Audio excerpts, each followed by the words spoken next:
तव कथामृतम् तप्तजीवनम्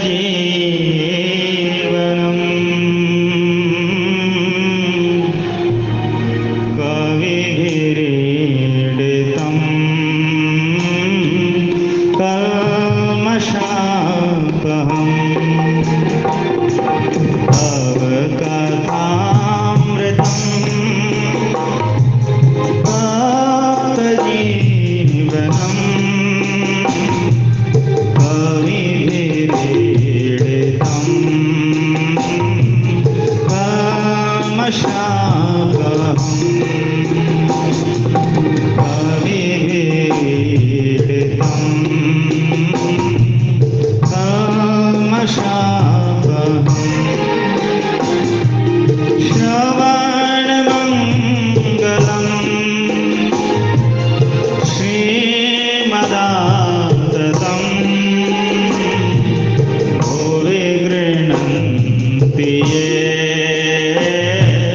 भूरिदा जनाः भुवि गृह्णन्ति ये भूरिदा जनाः तव कथामृतम् तप्तजीवनम् कविभिरीडितम् कल्मषापहम् श्रवणमङ्गलम् श्रीमदाततं भुवि गृह्णन्ति ये भूरिदा जनाः।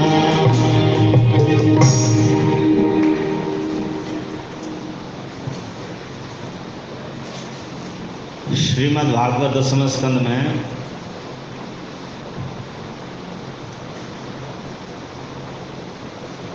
29, 30, 31, 32 और 33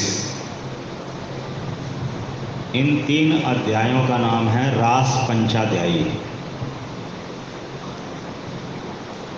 जो कि भागवत भगवान के 5 दिव्य प्राण हैं। पंच प्राण, प्राण अपान समान व्यान उदान, ये 5 प्रकार के प्राण होते हैं योग शास्त्र के अनुसार, आयुर्वेद शास्त्र के अनुसार। तो मनुष्य में जो पंच प्राण है वो तो भौतिक है, और ये रास पंचाध्यायी आध्यात्मिक प्राण है। भागवत रूपी भगवान के 5 आध्यात्मिक प्राण। इस रास पंचाध्यायी का जो 31वां अध्याय है, इसका नाम है गोपी गीत, ब्रज गोपियों का विरह गीत। तो इस गोपी गीत का ये 9वां श्लोक है। गोपी गीत में कुल 19 श्लोक हैं, उसमें से ये 9वां श्लोक है। इसके ऊपर आज का सत्संग करेंगे। तव कथामृतम् तप्तजीवनम् कविभिरीडितम् कल्मषापहम्। तव कथामृतम्, ब्रज गोपियां भगवान श्री कृष्ण से कहती हैं, भगवान श्री कृष्ण के लिए कहती हैं, तव कथा अमृतम, हे श्री कृष्ण आपकी कथा अमृत है। तप्त जीवनम, हे श्री कृष्ण आपकी कथा तप्त प्राणियों के लिए, तपे हुए प्राणियों के लिए, दग्ध जो जल रहे हैं, उन दग्ध या तप्त प्राणियों के लिए जीवन तुल्य है, प्राण तुल्य है। कविभिरीडितम, कविभिः ईडितम। आपकी कथा बड़े बड़े जो उद्भट विद्वान हैं, बड़े बड़े जो महादेव देव हैं, उन सब के लिए भी पूजनीय हैं। कल्मषापहम, कल्मष अपहम। हे श्री कृष्ण, आपकी कथा कल्मष अर्थात पाप व पाप के कारणों का अपहम करने वाली है, नाश करने वाली है। श्रवण मंगलम, आपकी कथा सुनना मंगलमय है, अर्थात आपकी कथा का श्रवण श्रोता का मंगल करने वाला है, कल्याण करने वाला है। श्रीमद् आततम,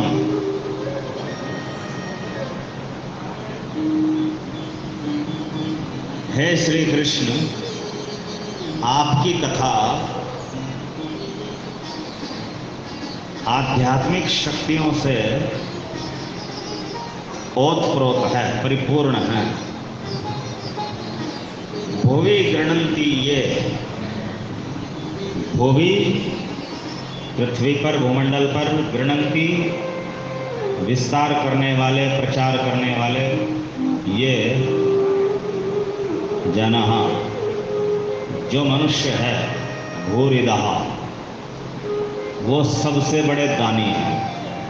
हे श्री कृष्ण, इस भूमंडल पर जो आपकी कथा का विस्तार करते हैं, आपकी कथा का प्रचार करते हैं, आपकी कथा के प्रचार में सहयोग करते हैं, वो संसार के सबसे बड़े दानी हैं, भूरिदः। भूरि माने अत्यंत, अत्यधिक, दाह देने वाला, वो सबसे बड़ा दाता अर्थात दानवीर है। हरे कृष्ण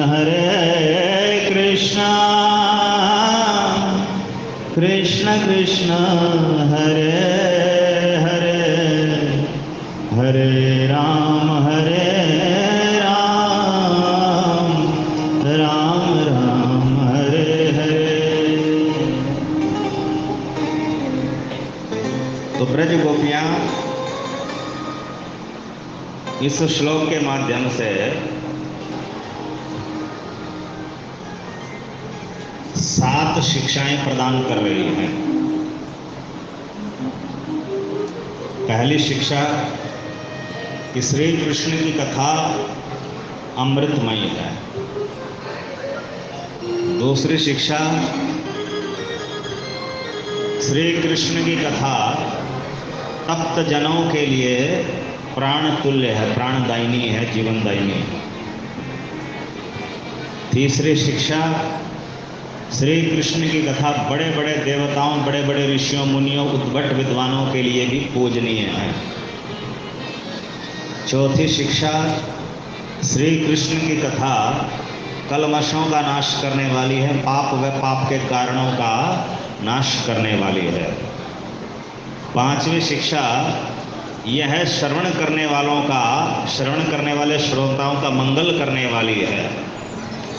छठी शिक्षा यह आध्यात्मिक शक्तियों से ओतप्रोत है, परिपूर्ण है। सातवीं शिक्षा, जो भी इस भूमंडल पर श्री कृष्ण की कथा का प्रचार प्रसार करता है अथवा उसमें सहयोग करता है, वह संसार का सबसे बड़ा दानवीर है। तो एक श्लोक में ब्रज गोपियों ने 7 शिक्षाएं प्रदान की। अब हम इन 7 शिक्षाओं की व्याख्या करेंगे विस्तार पूर्वक। तो सबसे पहले जो शिक्षा प्रदान करने वाली ब्रज गोपियां हैं, उनकी जो स्वरूप स्थिति है, स्वाभाविक स्थिति है, उसका भी ज्ञान होना आवश्यक है। कई बार विद्वान लोग, वक्ता लोग कहते हैं कि ब्रज गोपियां अशिक्षित थी, अनपढ़ थी, गंवार थी, ब्रज की ग्वालन थी, उनको कोई ज्ञान नहीं था, किंतु वे श्री कृष्ण से प्रेम करती थी, तो उनके सामने बहुत बड़ा ज्ञानी उद्धव भी हार मान गया था, परास्त हो गया था। तो प्रेम के आगे, ज्ञान के आगे प्रेम की जीत हो गई। तो ऐसा व्यास मंच से, व्यास आसन से हजारों वक्ता लोग सुना रहे हैं इस बात को। तो क्या आप सब इस बात से सहमत हैं? हरे कृष्ण कृष्ण कृष्ण हरे हरे, हरे राम राम राम हरे हरे। व्यासासन पर बैठ करके बड़े बड़े विख्यात प्रख्यात वक्ता लोग भागवत के ये बताते हैं कि उद्धव जी हैं ज्ञान का प्रतीक और गोपियां हैं प्रेम का प्रतीक। तो उद्धव जी गोपियों को ज्ञान का उपदेश करने के लिए गए, किंतु गोपियों के प्रेम भरे तर्कों से परास्त हो गए और अंततः प्रेम की जीत हो गई, ज्ञान हार गया। ऐसा प्रस्तुतिकरण किया जाता है। तो अगर आपने भी यही प्रस्तुतिकरण सुना है तो यह 100% गलत है, सिद्धांत विरुद्ध है, गीता भागवत के सिद्धांतों के विपरीत है। हरे कृष्ण कृष्ण कृष्ण हरे हरे, हरे राम राम राम हरे हरे। तो सबसे पहली बात तो ये कि उद्धव जी ज्ञान के प्रतीक नहीं हैं भागवत के अनुसार।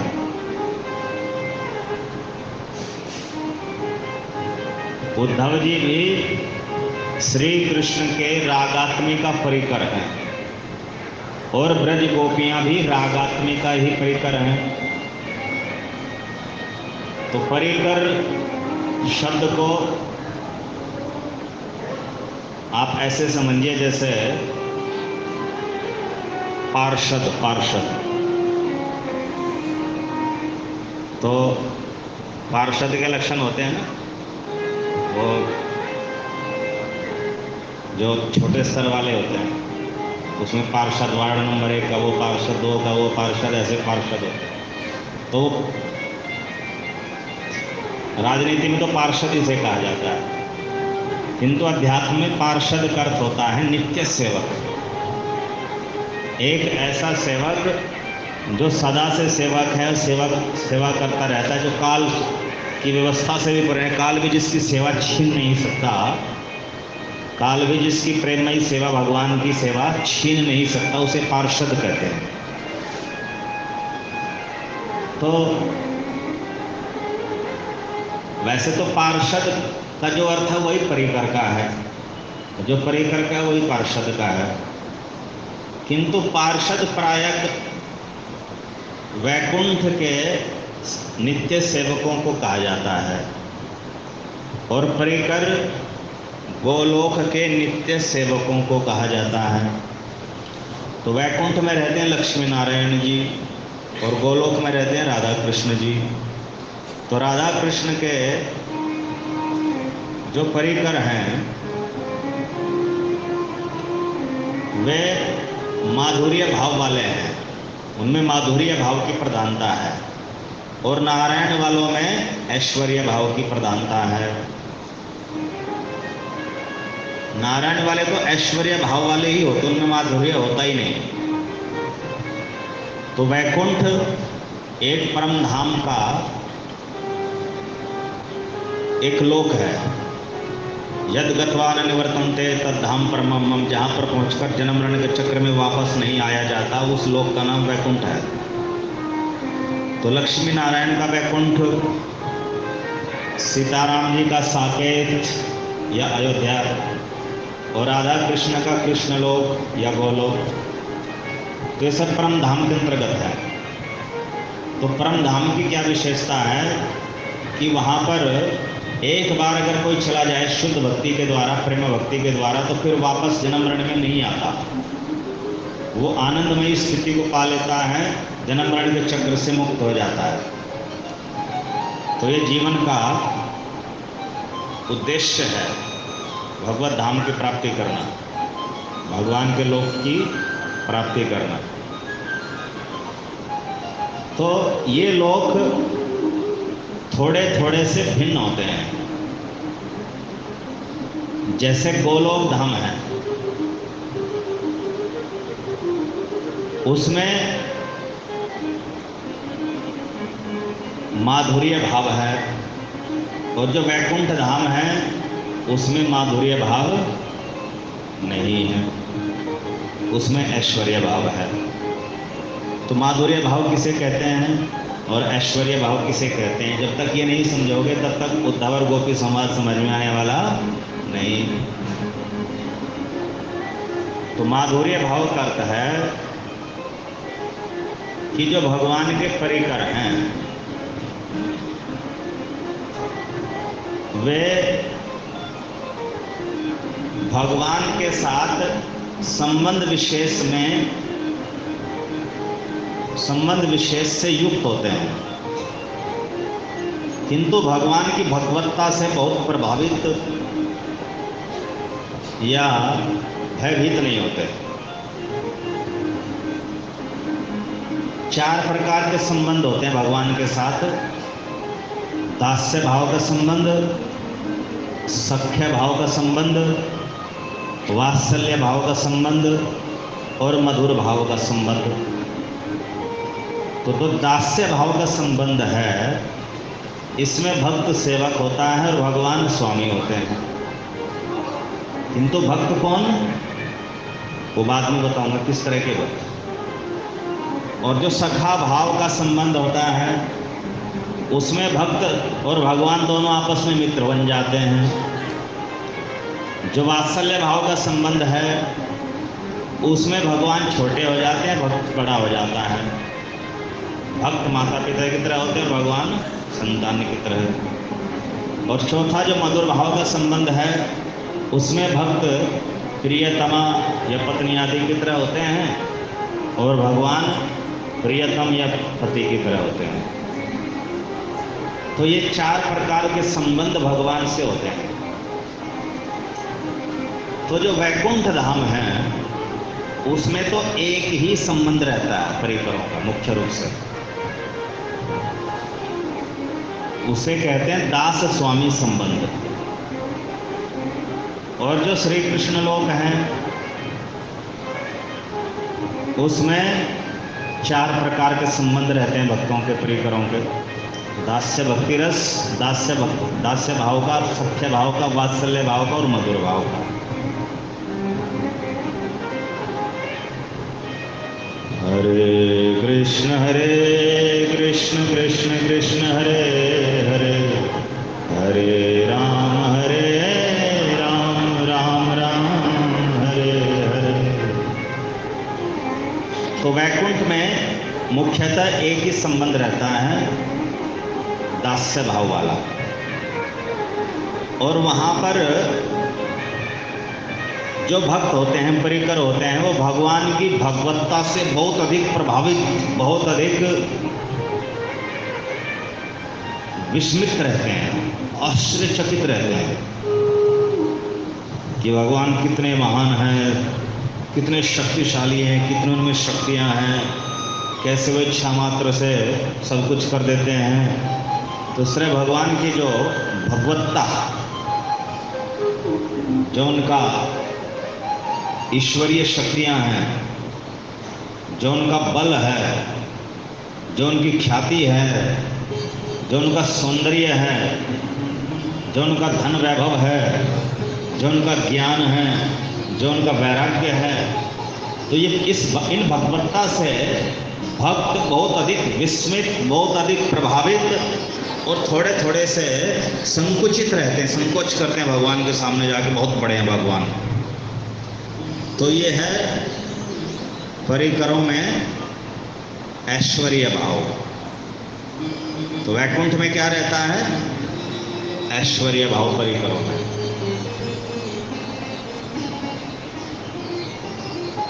और कृष्ण लोक में, गोलोक में, वहाँ क्या रहता है? मुख्य रूप से माधुर्य भाव।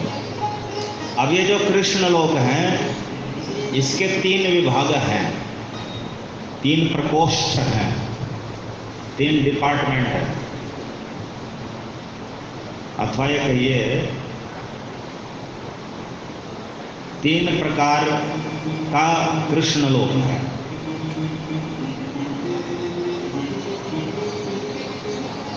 गोलोक, मथुरा और द्वारका। तो इसमें जो मथुरा द्वारका है, इसमें कभी ऐश्वर्य प्रधान हो जाता है। वैसे तो रहता माधुर्य ही है, किंतु कभी कभी ऐश्वर्य प्रधान हो जाता है। और जो गोलोक है उसमें सदा माधुर्य ही प्रधान रहता है, ऐश्वर्य प्रधान नहीं होता, गौण रहता है। और वैकुंठ में माधुर्य नहीं होता, वैकुंठ में केवल ऐश्वर्य होता है, ऐश्वर्य भाव। वैकुंठ के परिकर भगवान की भगवत्ता से बहुत अधिक विस्मित, प्रभावित, अचंभित, सशंक जो है संकुचित रहते हैं, डर सा रहता है, भगवान बहुत बड़े हैं। तो कृष्ण लोक में ऐसा नहीं रहता। कृष्ण लोक में संबंध की प्रधानता होती है। जो दास भाव वाले कहेंगे श्री कृष्ण मेरे स्वामी हैं, मेरे नाथ है, तो उनकी जो भगवत्ता है उससे बहुत ज्यादा प्रभावित या संकुचित नहीं रहते। तो गोलोक में तो पूरा का पूरा कंप्लीट माधुर्य भाव है। यद्यपि वो जानते हैं कि श्री कृष्ण परम शक्तिमान, सर्वेश्वर परमेश्वर हैं, संपूर्ण भगवान हैं, स्वयं भगवान हैं, उनमें समस्त शक्तियां हैं, किंतु उस भगवत्ता के प्रति उनका कोई आकर्षण ही नहीं होता। जैसे वैकुंठ वाले भक्त भगवान की भगवत्ता से बहुत आकर्षित रहते हैं, बहुत अचंभित रहते हैं, वैसे गोलोक वाले भक्त भगवान की भगवत्ता से विशेष रूप से आकर्षित, अचंभित नहीं रहते और नहीं संकुचित होते, नहीं उनमें कोई भय होता। मेरे स्वामी है तो है, मेरे सखा है तो है। तो इस तरह ये गोलोक का भाव है, विशुद्ध माधुर्य। वैकुंठ का है विशुद्ध ऐश्वर्य, गोलोक का है विशुद्ध माधुर्य, और मथुरा द्वारका का है यदा कदा ऐश्वर्य और प्रायः माधुर्य। प्रायः वहाँ माधुर्य ही होता है, कभी कभी ऐश्वर्य आ जाता है वैकुंठ वालों की तरह। तो उद्धव जी हैं द्वारका के परिकर। कहाँ के? मथुरा द्वारका के परिकर। और ब्रज गोपियां हैं गोलोक की परिकर। अब मैंने पहले बताया परिकर का मतलब नित्य भक्तों की भक्ति पूजा करके नहीं बने, वो सदा सदा से है। अब ऐसे कैसे भक्त होते हैं जो सदा सदा से परिकर हैं, सदा सदा से भगवान की नित्य सेवा में हैं? हाँ, ऐसे भी भक्त होते हैं जिन्होंने कभी भक्ति करनी ही नहीं पड़ी, जैसे हम लोग करते हैं जप आदि पूजा आदि, जो कभी भक्ति करनी ही नहीं पड़ी जिन्हें, और सदा सदा से भगवान के साथ हैं, संगी हैं। भगवान गोलोक में होते हैं, कृष्ण लोक में होते हैं तो उनके साथ है, कृष्ण लोक में रहते हैं, भगवान भूलोक पर आ जाते हैं तो भगवान के साथ साथ यहाँ भी आ जाते हैं। और जब भगवान फिर वापस जाते तो उनके साथ साथ फिर वापस चले जाते, तो भगवान उनका साथ नहीं छोड़ते और भगवान का साथ नहीं छोड़ते। तो ऐसे भक्तों को क्या कहते हैं? परिकर। बात समझ आई? हरे कृष्ण कृष्ण कृष्ण हरे हरे, हरे राम राम राम हरे हरे। तो ये जो परिकर होते हैं,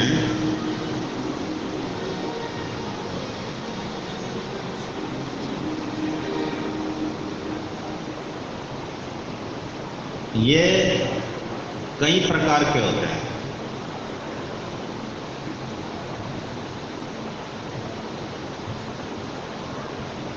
जैसे एक परिकर वे होते हैं जो भगवान की स्वरूप शक्ति के अंश हैं, और एक परिकर वे होते हैं जो भगवान की तटस्था शक्ति के अंश हैं। अब भगवान की 3 प्रकार की शक्तियां होती हैं, उनमें सर्वश्रेष्ठ है स्वरूप शक्ति, जो भगवान के स्वरूप के समान ही सच्चिदानंद होती है, उसे स्वरूप शक्ति कहते हैं, दिव्य शक्ति। एक होती है तटस्था शक्ति, जो भगवान के स्वरूप में तो नहीं रहती, भगवान के धाम में तो मुख्य रूप से नहीं रहती, वो बीच में रहती है, भौतिक जगत और आध्यात्मिक जगत के बीच में। परम धाम और जो संसार है, भौतिक जगत माया का संसार जिसमें जन्म मरण है, काल के नियंत्रण में है, तो भौतिक जगत और आध्यात्मिक जगत के बीच की स्थिति जो मध्यवर्ती शक्ति है उसका नाम तटस्था शक्ति। तो एक तरफ स्वरूप शक्ति होगी, दूसरी तरफ माया शक्ति होगी। तो माया शक्ति जो 3 गुणों वाली है, सतोगुण रजोगुण तमोगुण, जो संसार में सबसे मुख्य शक्ति है। अब हमारे जो शरीर बने हैं, चाहे स्थूल शरीर है 5 तत्वों से बना हुआ, चाहे सूक्ष्म शरीर है मन बुद्धि चित्त अहंकार आदि से बना हुआ, तो हमारे स्थूल शरीर, सूक्ष्म शरीर और ये संसार, ये ब्रह्मांड किस शक्ति से बने हैं? माया शक्ति से। तो ये माया शक्ति 2 तरह की होती है, एक गुण माया और दूसरी जीव माया। तो गुण माया से हमारे शरीर बनते हैं, ये संसार बना हुआ है, और दूसरी जीव माया क्या करती है? जीव माया वो हमसे हमारा स्वरूप भुलवा देती है कि मैं जीव हूँ, मैं आत्मा हूँ, भगवान का नित्य दास हूँ। इस बात को, इस ज्ञान को भुलवा देती है, और अन्यथा दूसरे स्थान पर उसकी आसक्ति कर देती है कि मैं शरीर हूँ, शरीर के सगे संबंधी सब मेरे हैं, ये संसार मेरा है। तो इसको कहते हैं अज्ञान। तो जो ज्ञान को, जीव के नित्य ज्ञान को ढक कर अज्ञान में उसको भटका देती है, उस शक्ति का नाम है जीव माया।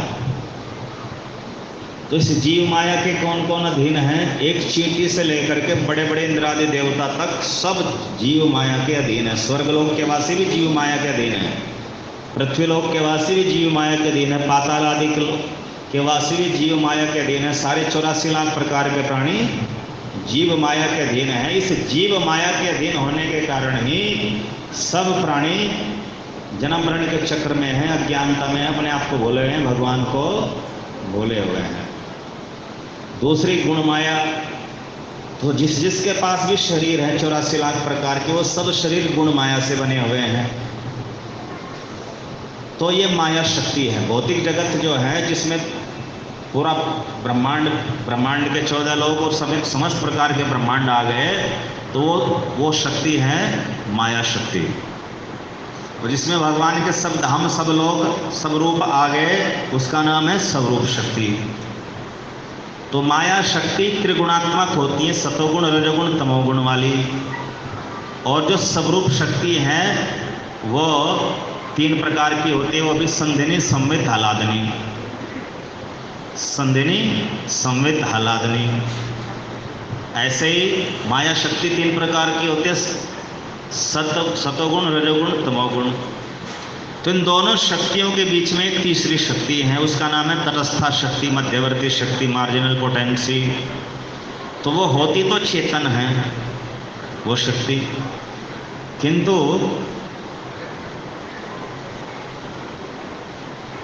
वो कभी माया के अधीन हो जाती है और कभी स्वरूप शक्ति के अधीन हो जाती है।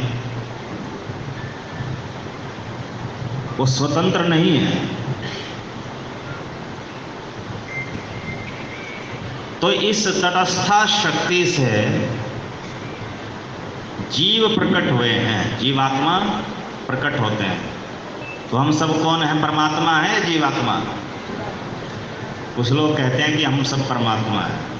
अगर परमात्मा होते तो संसार में यहाँ दुखी रहते क्या? परमात्मा तो आनंद में रहता है, सर्वशक्तिमान, इच्छा मात्र से कुछ भी कर देता है। किंतु कुछ अज्ञानी लोग बोलते हैं आत्मा सो परमात्मा, कि आत्मा परमात्मा एक ही है। ये गलत है। तो आत्मा अर्थात जीवात्मा, तो जितनी भी जीवात्माएं हैं ये सब श्री कृष्ण की जो बीच वाली शक्ति है, तटस्था शक्ति, उसके अंश हैं।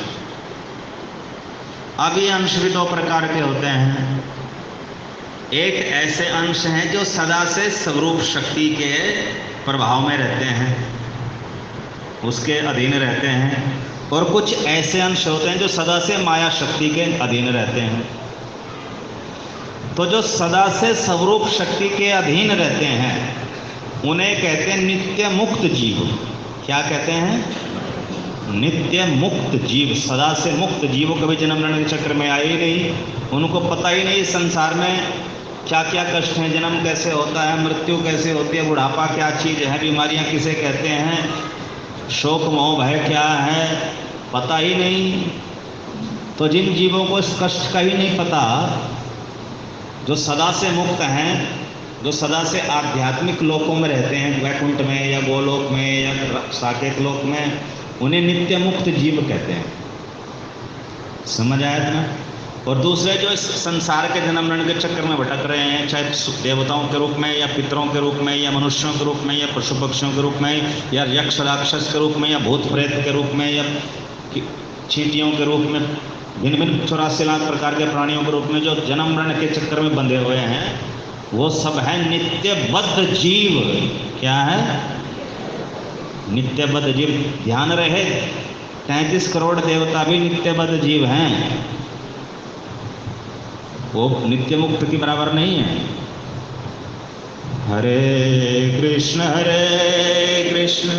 कृष्ण कृष्ण हरे हरे, हरे राम राम राम हरे हरे। तो शक्ति के आधार पर 2 प्रकार के परिकर हो गए। एक स्वरूप शक्ति के अंश, जैसे तटस्था शक्ति के अंश हैं कौन से? नित्य मुक्त जीव। ये सब परिकर हैं। कोई पार्षद है, कोई परिकर है। जो वैकुंठ में साकेत में वो पार्षद है, जो गोलोक में वो परिकर है। और दूसरे स्वरूप शक्ति जो भगवान की प्रधान शक्ति है, उस स्वरूप शक्ति के भी अंश होते हैं। तो जो स्वरूप शक्ति के अंश हैं वो भी परिकर होते हैं, पार्षद होते हैं। तो जो भगवान के साथ सीधे सीधे संबंध विशेष में जुड़े हुए हैं, जैसे दास, मैंने 4 संबंध बताए, दास भाव का, सखा भाव का, वात्सल्य भाव का, मधुर भाव का। तो ये 4 प्रकार के संबंध जानते हो किसके हैं? तटस्था शक्ति के अंश नित्य मुक्त जीवों के नहीं हैं। ये संबंध है स्वरूप शक्ति के अंशों के। हम कौन सी शक्ति के अंतर्गत हैं? तटस्थ शक्ति के अंतर्गत नित्य बद्ध जीव हैं। तो अभी तो हम बद्ध जीव जन्म मरण में भटक रहे हैं। अगर हम मुक्त जीव भी बन गए, भक्ति करके मुक्त जीव भी बन गए, तो भी हम सीधे सीधे श्री कृष्ण के न दास बन सकते, न सखा बन सकते, न माता पिता बन सकते, और न ही प्रियतमा बन सकते। किंतु कुछ अल्पज्ञ लोग इस बात का दावा करते हैं कि भगवान के साथ संबंध जोड़ लेना चाहिए, जोड़ लो, उनको बेटा बना लो, उनको भाई बना लो, उनको पति बना लो, उनको सखा बना लो, उनको स्वामी बना लो। ये बनने वाला काम नहीं है, ये सब स्वाभाविक होता है। जीव जो आत्मा है, भगवान चैतन्य महाप्रभु ने कहा जीवेर स्वरूप है कृष्णेर नित्यदास। तो प्रत्येक जो जीव है वो श्री कृष्ण का नित्य दास है। और दास भी नहीं, दास जो पहले से हैं उनके दासों का दास है। गोपी भर्तु पद कमलियो और दास दास अनुदास। जो श्री कृष्ण के दास पहले से हैं उन दासों के फिर आगे दास होते हैं, फिर उसके आगे तीसरे दास होते हैं। तो ऐसे हम लोग दास के दास, दासी की दासी भगवान कैसे बन सकते हैं? कोई सीधा दास नहीं बन सकते और नहीं सीधा सखा बन सकते। तो सखा के दासों के दास, वात्सल्य भाव के जो माता पिता हैं नंद यशोदादि के दासों के दास, दासियों की दासी ऐसे बन सकते हैं। और जो मधुर भाव के प्रियकर हैं राधा रानी गोपियाँ आदि, उनकी दासियों की दासी ऐसे बन सकते हैं। कोई सीधा कोई सोचे हम गोपी बन जाएंगे तो असंभव। तो जीव शक्ति जो है, तटस्थ शक्ति का जो जीवात्मा है, उसकी एक लिमिटेशन है, उसकी एक मर्यादा है। वह चारों संबंध नहीं, चारों संबंध में से कोई भी संबंध सीधा सीधा भगवान के साथ स्थापित नहीं कर सकता। उसके अंदर वो योग्यता ही नहीं है, वो पात्रता ही नहीं है जीवात्मा में। तो सीधा सीधा संबंध बनाने की, श्री कृष्ण के साथ संबंध जोड़ने की जो शक्ति है, सामर्थ्य, वो किसके पास है? स्वरूप शक्ति के अंशों के पास। तो जो स्वरूप शक्ति के अंश है 4 प्रकार के, उन्हें कहते हैं रागात्मिका परिकर। क्या कहते हैं? रागात्मिका परिकर। तो उद्धव जी भी रागात्मिका परिकर हैं और ब्रज गोपियां भी रागात्मिका परिकर हैं। वो जीव शक्ति नहीं है, स्वरूप शक्ति के अंश है। अब उन रागात्मिका परिकरों के नीचे, क्योंकि 3 कैटेगरी है ना, दास दास अनुदास, ऐसे सखा सखा दास सखानुदास, इस तरह 3 कैटेगरी है। तो जो पहले वाली कैटेगरी है, पहले वाली श्रेणी है, दास सखा वात्सल्य मधुर, इसमें तो आगे रागात्मिका परिकर जो स्वरूप शक्ति के अंश होते हैं। दूसरी कैटेगरी का नाम है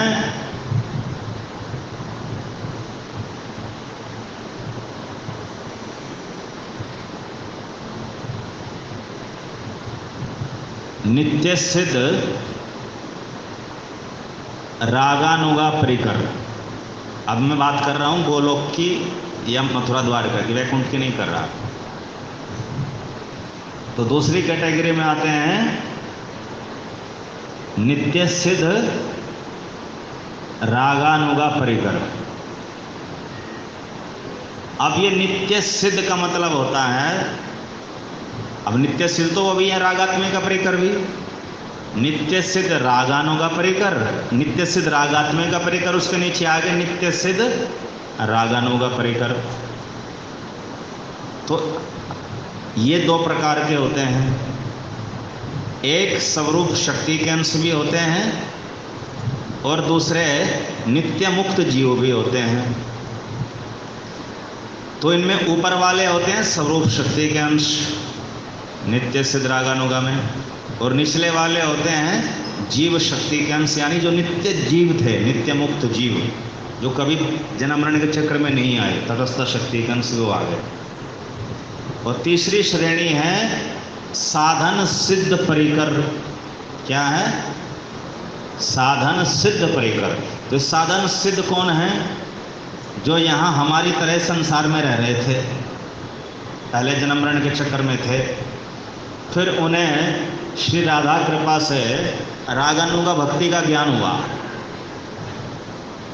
रागानुगा भक्ति का ज्ञान करते करते करते वो रागानुगा भक्ति साधना में चले गए। फिर रागानुगा भक्ति उनकी सिद्ध हो गई, पूरी हो गई। जब रागानुगा भक्ति सिद्ध हो गई, पूरी हो गई, तो उनको इस संसार के जन्म मरण से छुड़ा करके भगवान के गोलोक धाम में भेज दिया गया या द्वारका धाम में भेज दिया गया। तो वे है तो जीवात्मा नित्य पद वाले, किंतु वो मुक्त हो गए हैं, तो मुक्तों की श्रेणी में चले गए, उनको दिव्य शरीर मिल गया, तो वो बन जाएंगे साधन सिद्ध परिकर। तो 3 श्रेणी हो गई। अब जो साधन सिद्ध परिकर हैं उसमें हम सब जीवों का अधिकार है। हम सब जीवात्माएं, हमारा अधिकार किसमें है? साधन सिद्ध परिकर तक बन सकते हैं। तो अगर किसी की रुचि दासों की सेवा में है, श्री कृष्ण के रक्षक पत्रक आदि दासों की सेवा में, तो श्री कृष्ण के दासों के दास बनेंगे। किसी की रुचि सखा भाव में है तो श्री कृष्ण के सखाओं के दास बनेंगे। किसी की रुचि नंद यशोदा आदि जो वात्सल्य भाव के परिकर है, देवी की वसुदेव आदि उनमें हैं, उनकी सेवा में है, तो वो बनेंगे नंद यशोदा के दास दासी के आगे दास दासी। और चौथे जिनकी रुचि गोपियों में है, राधा रानी में है, वो बनेंगे उनकी दासियों की दासी। बात समझ में आई? तो यहाँ क्या निष्कर्ष निकला कि हम सब जो नित्यबद्ध जीव हैं, जब मुक्त हो जाएंगे रागनों का भक्ति के द्वारा, तो हम साधन सिद्ध परिकर बन सकते हैं। तो साधन सिद्ध परिकर के रूप में हमारे 4 रिलेशन होने वाले नहीं है भगवान के साथ, 4 में से कोई भी सीधा सीधा। ये जो तीसरे वाला है, ये दास दासी बनेंगे। दास दासियों के 4 कैटेगरी हो गई। दासों के दास, सखाओं के दास, और वात्सल्य परिकरों के दास, मधुर परिकरों के दासियों की दासी। वहाँ दास नहीं होते, दासियाँ होती मुख्य रूप से। बोलो हरे कृष्णा हरे कृष्णा कृष्ण कृष्ण हरे हरे, हरे राम राम राम हरे हरे। तो बात चल रही थी परिकरों की। तो उद्धव जी कौन से परिकर हैं, कौन बताएगा? मथुरा द्वारका के नित्य सिद्ध रागात्मिका परिकर।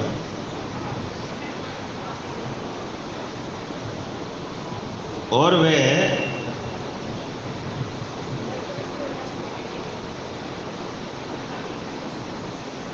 मथुरा द्वारका के जो परिकर हैं उनमें कभी कभी ऐश्वर्य प्रधान हो जाता है, कभी कभी, और प्राय उनमें माधुर्य प्रधान रहता है। तो कभी कभी वे भगवान की भगवत्ता से इतने प्रभावित हो जाते हैं श्री कृष्ण की, जैसे वैकुंठ के परिकर हो जाते हैं। तो वैकुंठ में कौन है? जैसे जय विजय, नंद सुनंद, जैसे हनुमान जी साकेत के। तो ये जो मथुरा द्वारका के परिकर हैं, इनमें कभी कभी ऐश्वर्य प्रदान रहता है, और गोलोक के परिकरों में सदा ही माधुर्य प्रदान रहता है। अब ये जो उद्धव गोपी संवाद है, इसका रहस्य क्या है? इसका रहस्य ये है कि जो ब्रज गोपियां हैं वो नित्य सिद्ध रागात्मिका परिकर हैं गोलोक की। वो जीवात्माओं से बहुत ऊपर हैं। अब कोई कहता हो तो अशिक्षित थी, वो तो अनपढ़ थी, वो तो गंवार थी, तो उनको सांसारिक विद्या की आवश्यकता ही नहीं है। संसार वाली वो स्वरूप शक्ति के अंश हैं, वो चाहे तो सरस्वती का को भी पढ़ा सकती हैं। गोपियों में इतनी विद्या है कि वो चाहे तो ज्ञान की देवी सरस्वती को भी पढ़ा सकती हैं, क्योंकि वो स्वरूप शक्ति के अंतर्गत है।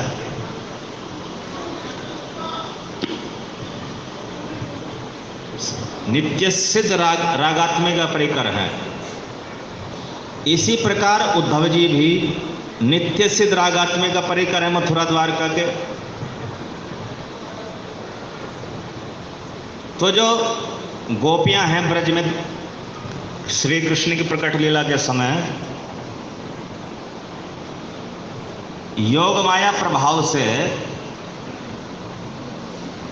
ये गोपियां इस रहस्य को भूल जाती हैं कि हम श्री कृष्ण की नित्य सिद्ध रागात्मिक का परिकर हैं। इस रहस्य को भूल जाती है, और इस रहस्य को भूलने के कारण उनको श्री कृष्ण का विरह सताने लगता है। वो अपने आप को ब्रज की सामान्य गोपियां मान बैठती हैं, जबकि है वो नित्य सिद्ध रागात्मिक का परिकर। तो उनसे इस अपने सब मूलभूत स्वभाव को कौन भुलवाती है? योग माया। क्यों भुलवाती है? क्योंकि श्री कृष्ण जो है लीला में मधुरता, लीला में माधुर्य बढ़ाना चाह रहे हैं। तो श्री कृष्ण के साथ उनका जो संबंध है वो तो उनको स्मरण है भली भांति, किंतु हम श्री कृष्ण की नित्य सिद्ध रागात्मिक का परिकर है, श्री कृष्ण हमारे नित्य स्वामी हैं गोलोक में, इस बात को भूल जाती है। उद्धव जी के माध्यम से भगवान श्री कृष्ण एक लिखित संदेश देते हैं। वो लिखित संदेश बाहर से तो ऐसा प्रतीत होता है जैसे ज्ञान ध्यान मार्ग का हो, किंतु वास्तव में ज्ञान ध्यान मार्ग का संदेश नहीं है। उसका जो गूढ़ अर्थ होता है वो होता है कि श्री कृष्ण सर्वशक्तिमान परमेश्वर हैं गोलोक के, और जो ब्रज गोपियां हैं वो श्री कृष्ण की नित्य सिद्ध रागात्मिक का परिकर हैं, और श्री कृष्ण के साथ उनका वियोग कभी भी संभव नहीं है। इस समय श्री कृष्ण जो उनको छोड़कर के मथुरा आ गए या बाद में द्वारका चले जाएंगे, ये क्षणिक है। वास्तव में श्री कृष्ण के साथ ब्रज गोपियों का वियोग तो संभव ही नहीं। तो ये लिखित संदेश उद्धव जी के माध्यम से देकर भेजते हैं श्री कृष्ण, उद्धव जी को देकर के भेजते हैं। उद्धव जी जो है इस संदेश को और इसके रहस्य को ब्रज गोपियों के सामने उजागर करते हैं। उद्धव जी जानते हैं कि मैं भी नित्य सिद्ध रागात्मिक का परिकर हूँ मथुरा द्वारका का। क्यों? क्योंकि उनमें कभी कभी ऐश्वर्य आ जाता है। ऐश्वर्य के कारण भगवान को, श्री कृष्ण को भगवान, अपने आप को भगवान के परिकर के रूप में अपने संबंध को जान लेते हैं। तो गोपियां उसको जान नहीं पाती। इतना अंतर है बस उद्धव में और गोपियों में। गोपियां श्री कृष्ण के साथ जो अपना संबंध है नित्य सिद्ध रागात्मिक का परिकर वाला, नित्य परिकर वाला, उसको भूल जाती हैं। उद्धव जी उसको कभी कभी समझ जाते हैं, उनको समझ आ जाता है कि मैं नित्य सिद्ध परिकर हूँ। गोपियों को नहीं रहता याद, योग माया के प्रभाव के कारण। तो उद्धव जी के माध्यम से केवल वो संदेश भगवान ने भेजा था। तो यहाँ ज्ञान की लड़ाई और प्रेम की लड़ाई तो है ही नहीं। वो संदेश ज्ञान का था ही नहीं। ज्ञान का मतलब निराकार का ज्ञान, ज्ञान मार्ग ध्यान मार्ग वाला जो संदेश है वो तो था ही नहीं। वो तो नित्य परिकरत्व का ज्ञान था कि सभी गोपियों, आप सभी जो है श्री कृष्ण की नित्य प्रियाएं हो, श्री कृष्ण के साथ आपका संबंध अटूट है, सदा सर्वदा है। आप इस मृत्युलोक में भी जो प्रकट लीला है, इस प्रकट लीला से अप्रकट लीला में चले जाओगी, और वो अप्रकट लीला भी इसी ब्रज धाम में हो रही है जो दिखाई नहीं दे रही है। आप इस समय प्रकट लीला में अपने आप को श्री कृष्ण से दूर समझ रही हो, किंतु अप्रकट लीला में आप श्री कृष्ण के बिल्कुल निकट हो अभी भी। तो ये रहस्य समझाए थे उद्धव जी ने। तो और उस रहस्य का ज्ञान किसने दिया था? श्री कृष्ण ने। तो संदेश वाहक थे। तो संदेश वाहक कोई ज्ञान का उपदेश झाड़ने थोड़ा जाता है। अगर कोई संदेश वाहक है, कोई मैसेंजर है, तो मैसेंजर क्या करता है, संदेश सुनाता है बस अपने स्वामी का। ऐसे उद्धव जी ने अपने स्वामी श्री कृष्ण का संदेश दिया बस। उन्होंने ये थोड़ा कहा मैं ज्ञान मार्गी हूं, मैं ज्ञान को उपदेश करने आया हूं। तो गोपियां जो है उन्होंने ये नहीं कहा कि हम प्रेम मार्गी हैं, तुम ज्ञान मार्गी हो, हमारा मार्ग तुमसे श्रेष्ठ है। ऐसी बात तो वहां हुई नहीं भागवत में। तो लोगों ने बना दिया अपनी तरफ से। क्यों बना दी?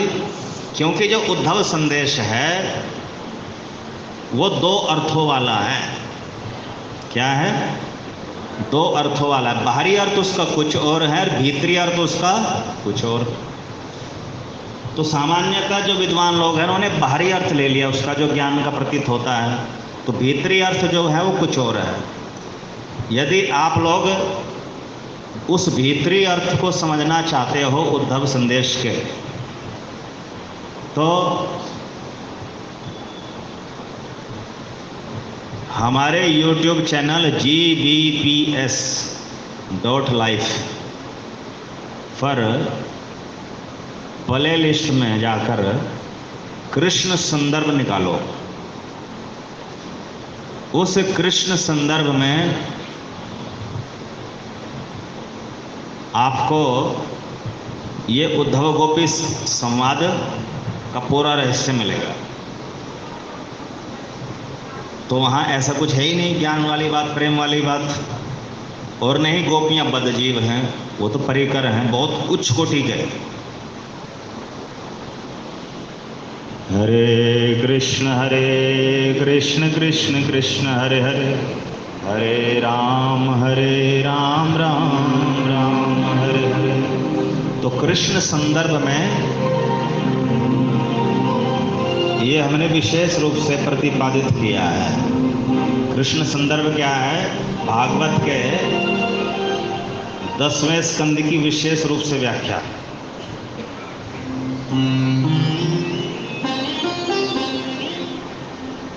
तो गोपियां कोई बदजीव नहीं कि उन्होंने भक्ति करी हो, मुक्त जीव भी नहीं, वो रागात्मिक का परिकर हैं, स्वरूप शक्ति के अंश हैं। ऐसा कोई जीव बन भी नहीं सकता, जितना मर्जी तप कर ले, जप कर ले, कभी नहीं बन सकता। बद जीव मुक्त जीव तो बन सकता है, साधन सिद्ध परिकर तो बन सकता है, कभी रागात्मिक का परिकर नहीं बन सकता।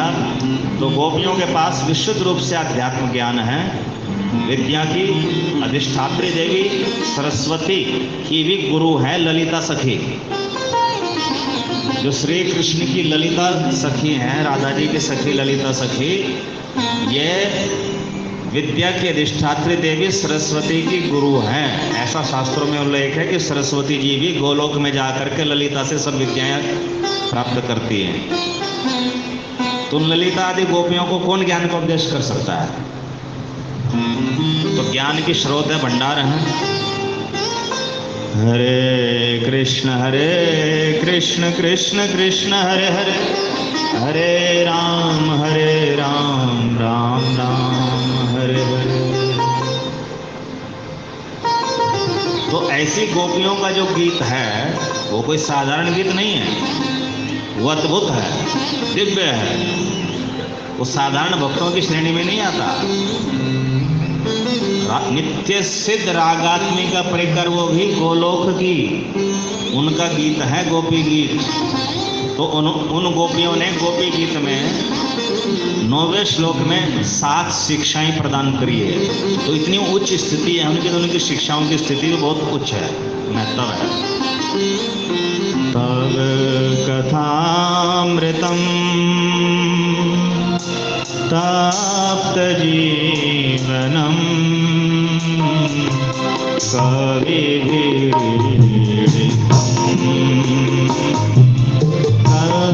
कल्मषापहम्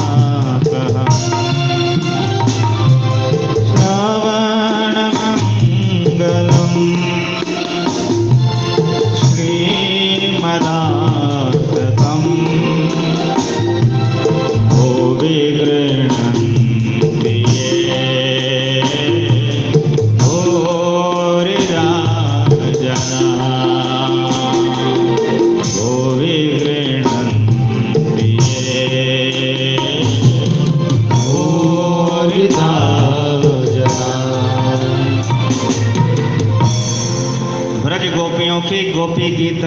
पहली शिक्षा 9वें श्लोक में, तव कथामृतम, है श्री कृष्ण आपकी कथा अमृत है।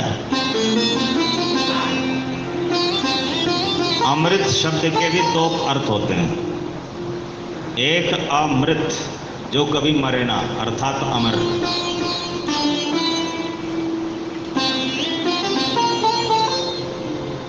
और अमृत का दूसरा अर्थ होता है मधुर, मीठा सुस्वादिष्ट जो पेय पदार्थ है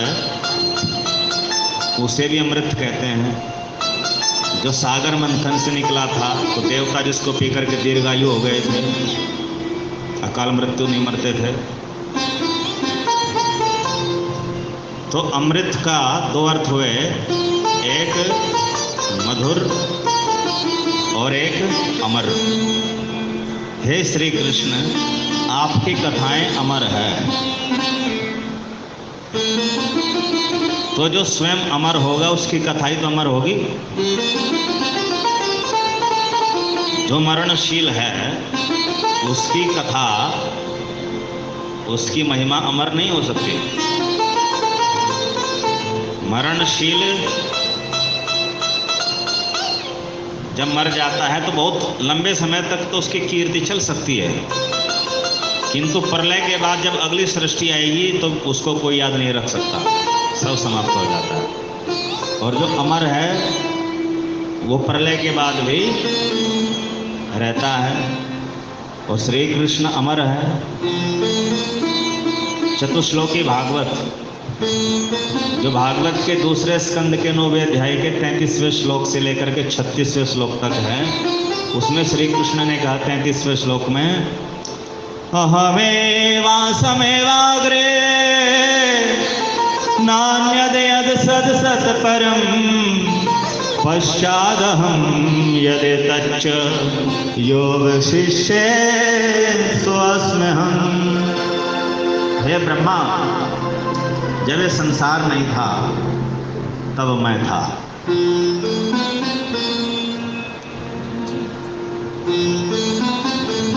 और इस समय ये संसार है,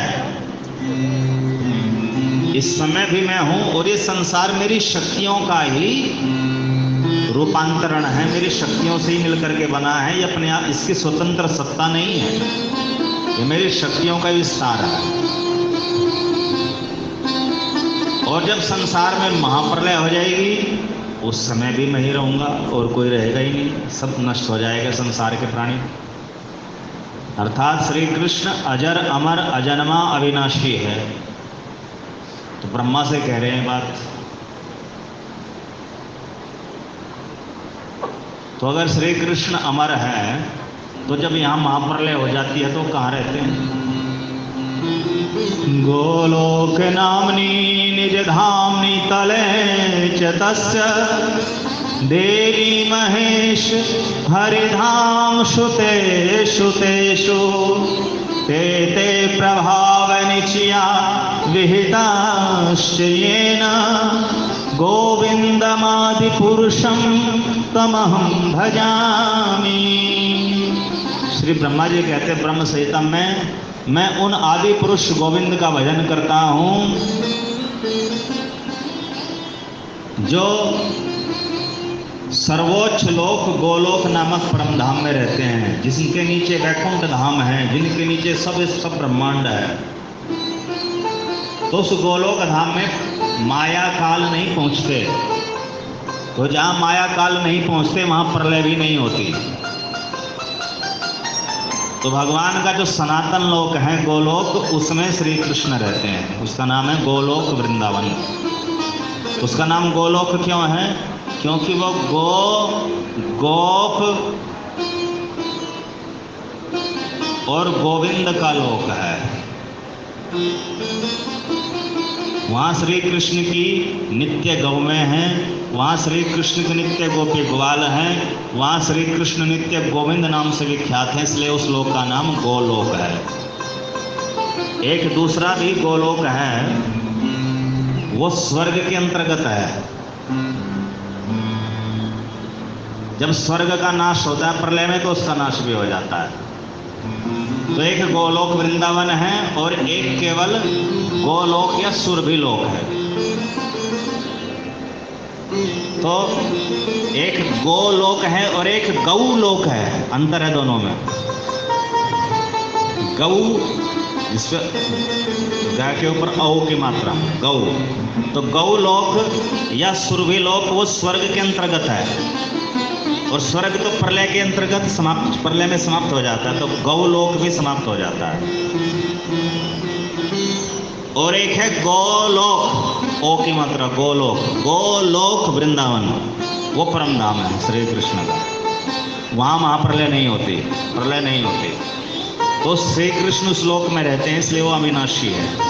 और जब यहाँ आते हैं तो सच्चिदानंद शरीर सहित आते हैं, और जितने साल रह कर के लीला करनी है कर ली, उसके बाद शरीर अपने गोलोक में चले जाते हैं। और वो गोलोक दो रूपों में रहता है, एक प्रकट प्रकाश और एक अप्रकट प्रकाश। अप्रकट प्रकाश गोलोक वृंदावन का नाम है।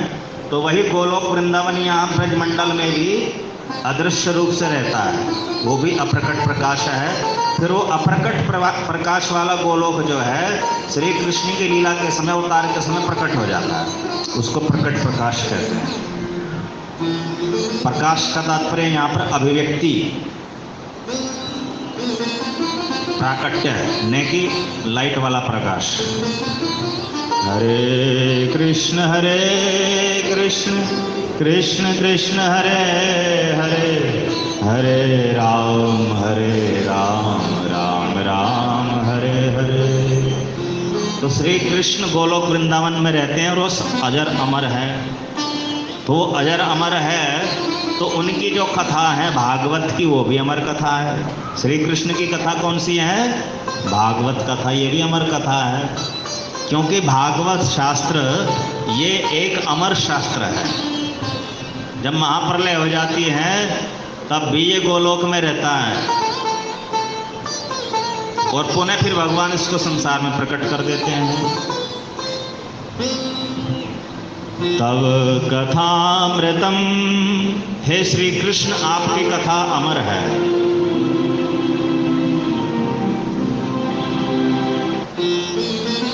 कथा का तात्पर्य कथनोपकथन, कथन उपकथन, कथनोपकथन कोई कथा कहते हैं। यानी एक मुख्य वक्ता है, वो कथन कर रहा है, फिर उस कथन के अंतर्गत एक उपवक्ता आ गया बीच में, गौण वक्ता, वो उपकथन कर रहा है। तो शुक परीक्षित और सूत शौनक ये कथन कर रहे हैं, और फिर जब वर्णन करते हैं किसी भी प्रकरण का, किसी भी लीला का, तो बीच में फिर वहाँ भी संवाद आते हैं, तो उसको उपकथन कहते हैं। तो कथनोपकथनमयी जो संवाद है वही तो कथा है। तो कथा में क्या होता है? कथा में एक तो होते हैं श्री कृष्ण, एक होता है श्री कृष्ण का धाम, एक होता है श्री कृष्ण के परिकर। कृष्ण, कृष्ण धाम और कृष्ण परिकर। तो इनमें कथा में जो है इन तीनों तत्वों का वर्णन होता है। उन तीनों से मिलकर के बनती है लीला। कृष्ण, कृष्ण धाम, कृष्ण परिकर से मिलकर के बनते लीला।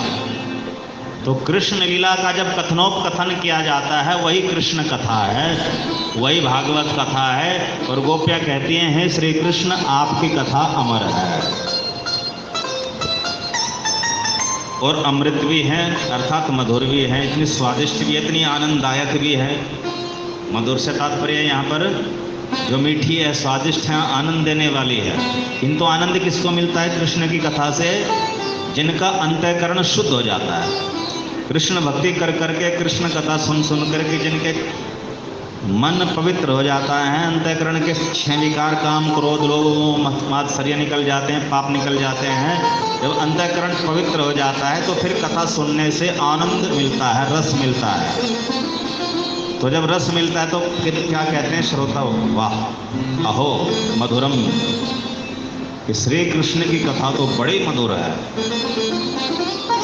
तो ये मधुरता, ये आनंद, ये किससे मिलता है? शुद्ध अंतःकरण वाले भक्तों को। तो बाकी को मधुर नहीं लगती, बाकी को तो ये जो है दवाई की तरह, औषधि की तरह कड़वी लगती है।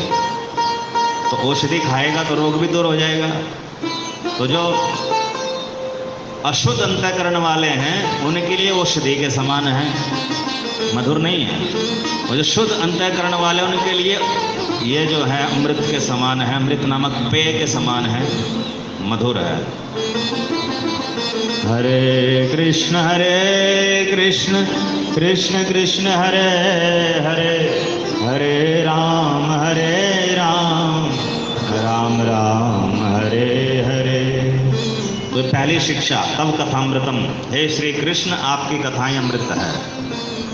दूसरी शिक्षा गोपियों की, तप्त जीवनम, हे श्री कृष्ण आपकी कथा तप्त, दग्ध, जले हुए, भुने हुए, तपे हुए व्यक्तियों के लिए जीवन है, प्राणदायिनी है। जैसे ग्रीष्म ऋतु में वन के जीव तप जाते हैं बहुत अधिक, और जब वर्षा आती है तो उनको जीवन सा मिल जाता है।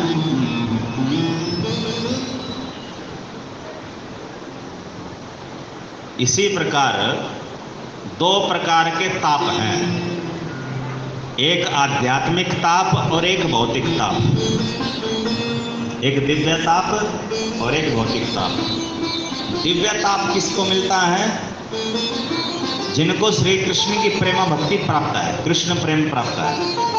तो जिनको कृष्ण प्रेम प्राप्त हो जाता है, साधना भक्ति करके करके अंतःकरण शुद्ध हो जाता है, तो उनको कृष्ण प्रेम या प्रेम भक्ति मिलती है। तो कृष्ण प्रेम भक्ति के कारण श्री कृष्ण का विरह सताता है। तो जो विरह है वो भी एक ताप की तरह होता है, किंतु दिव्य ताप होता है।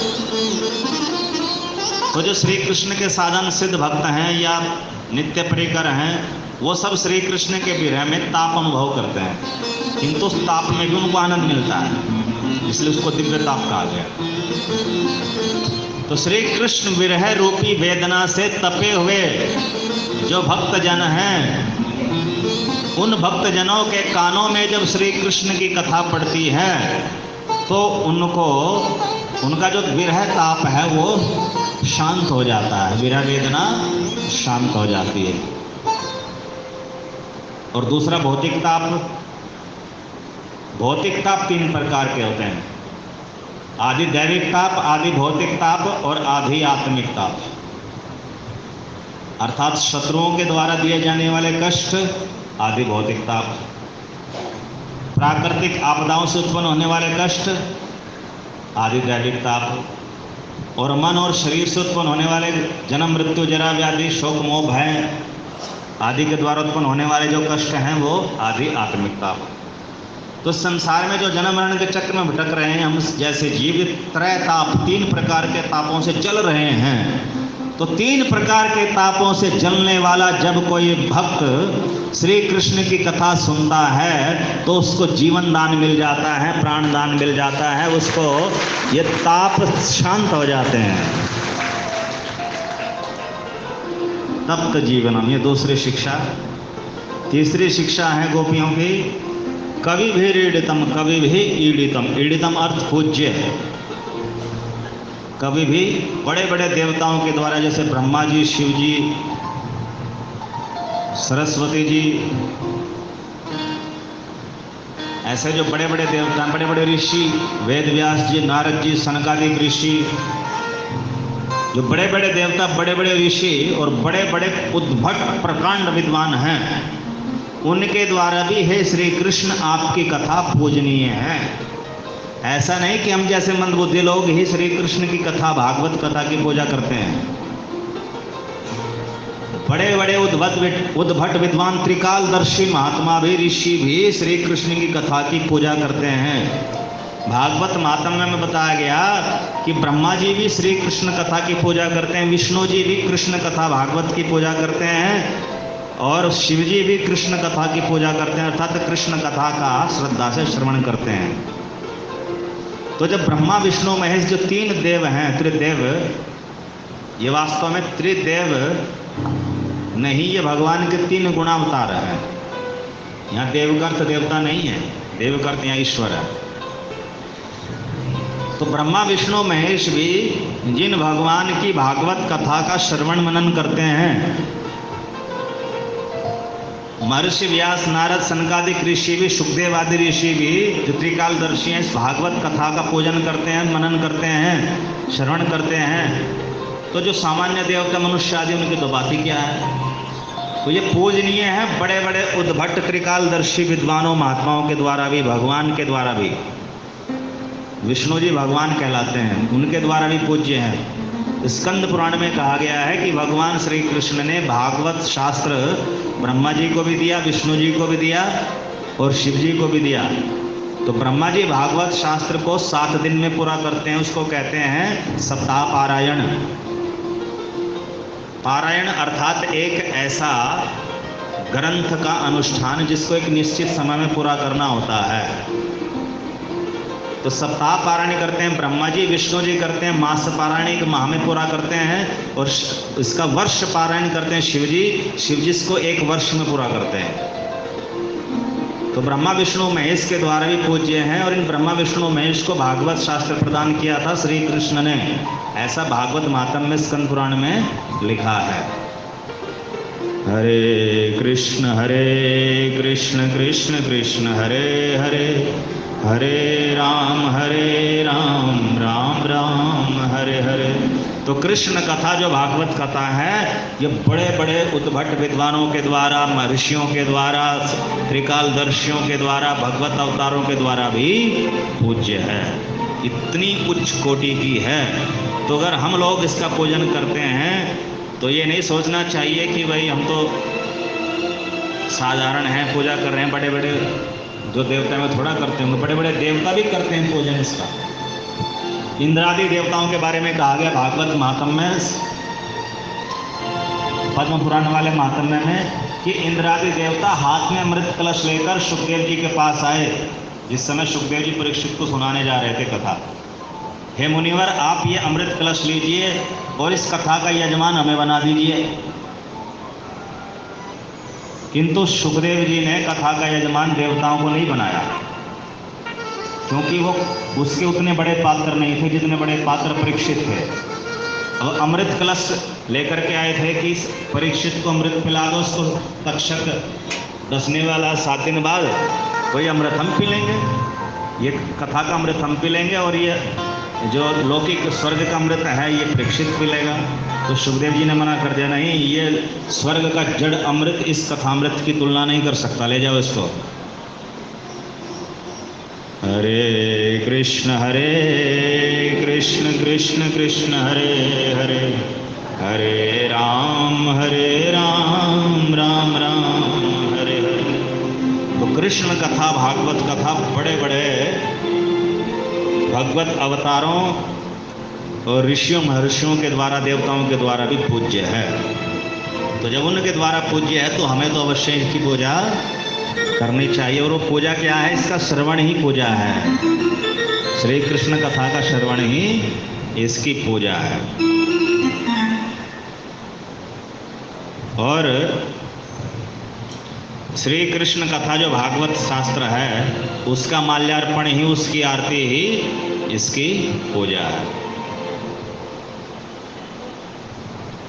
कलमशापहम, चौथी शिक्षा दे रही हैं गोपियां, कलमश अपहम। हे श्री कृष्ण, आपकी कथा, ये भागवत कथा कलमश का नाश करने वाली है। अब कलमश का मतलब मलिनता, गंदगी।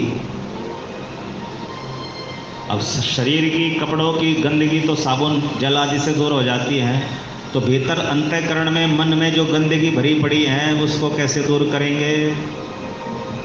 तो उसके लिए ये कृष्ण कथा जो है कलमश अपहम है, गंदगी का नाश करने वाली है।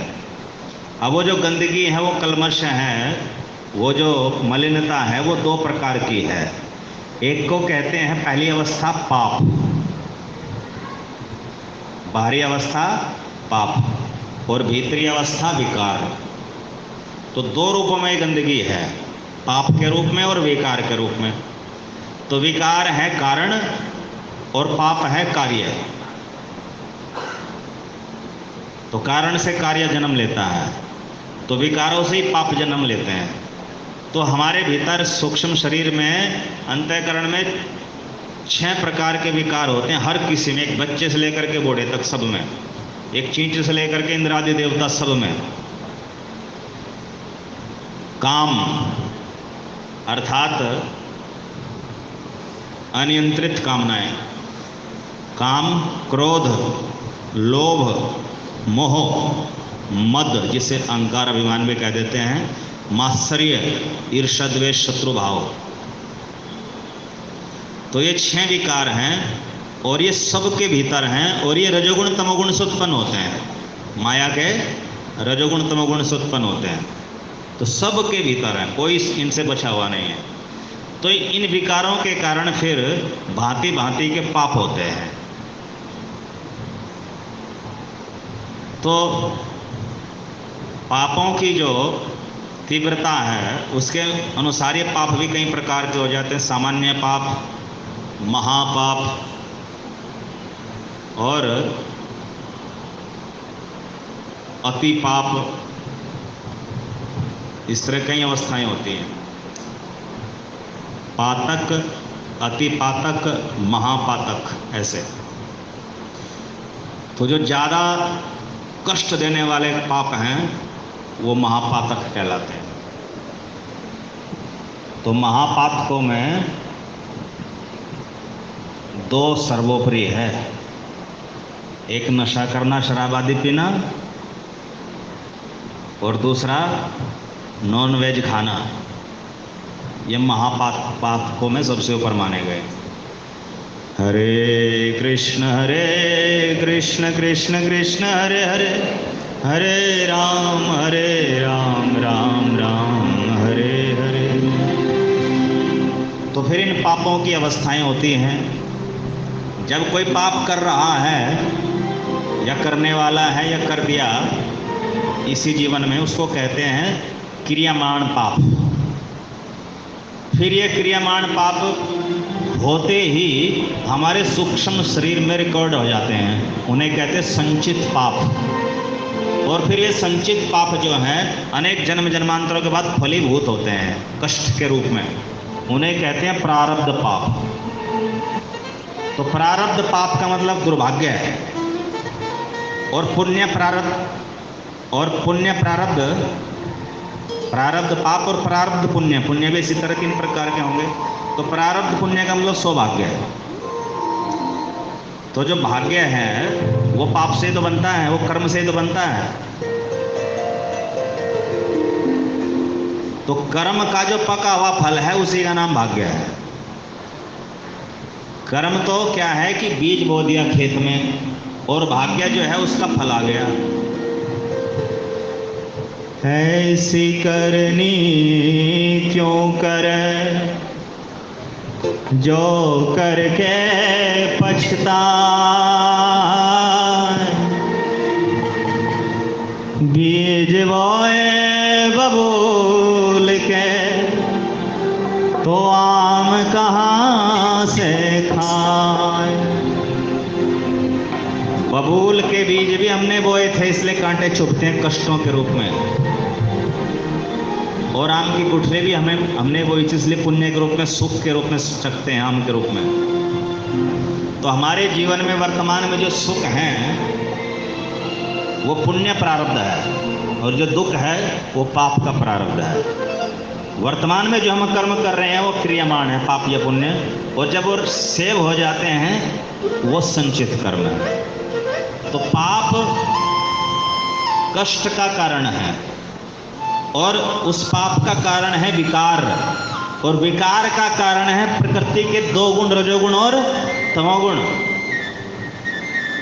और इन 2 गुणों का कारण है भगवान को भूलना। इसलिए सब जितनी प्रकार की आपत्तियां विपत्तियां जीवन में आती हैं सबका मूलभूत कारण क्या हुआ? भगवान को भूलना।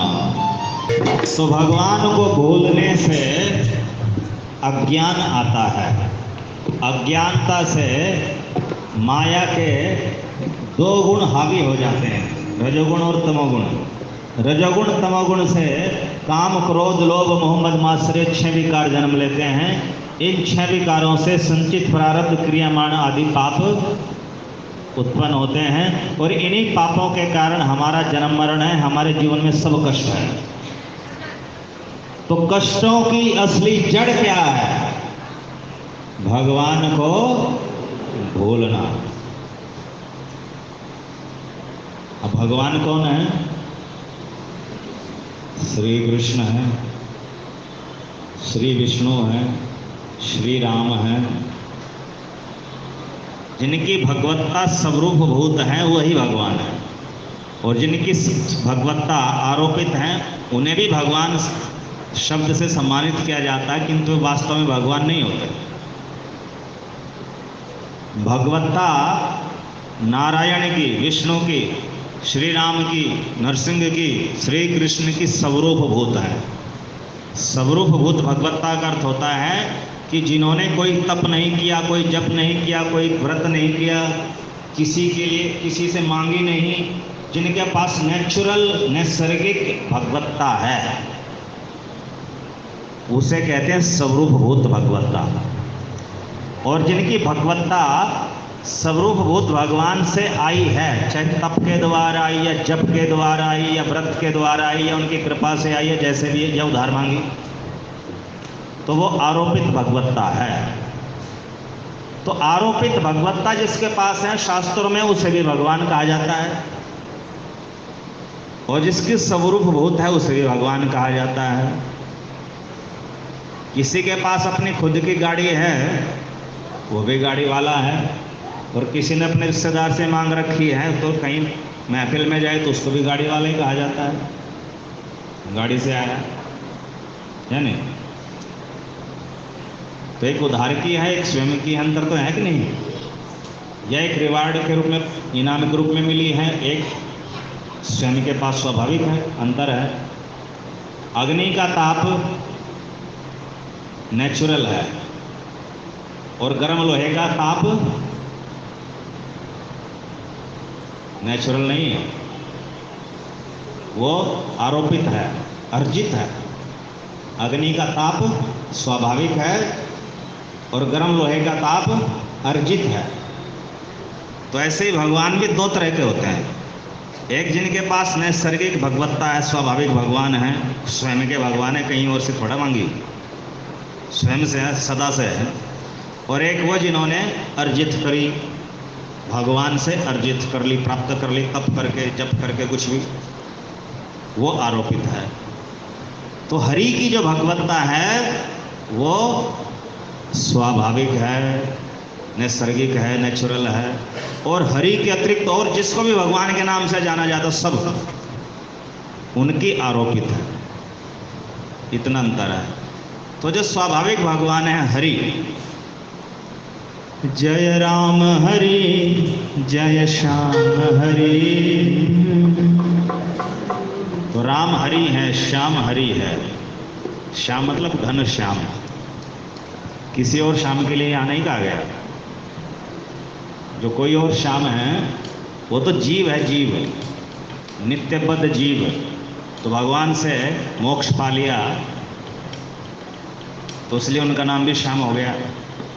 किंतु श्री कृष्ण नेचुरल श्याम है, घनश्याम भगवान, वास्तविक भगवान है। हरे कृष्ण कृष्ण कृष्ण हरे हरे, हरे राम राम राम हरे। तो कौन से श्याम को भूलने से विकार उत्पन्न हुए, अज्ञान आया? घन श्याम को, क्योंकि प्रत्येक जीव उसी घन श्याम का अंश है, परमात्मा का अंश है।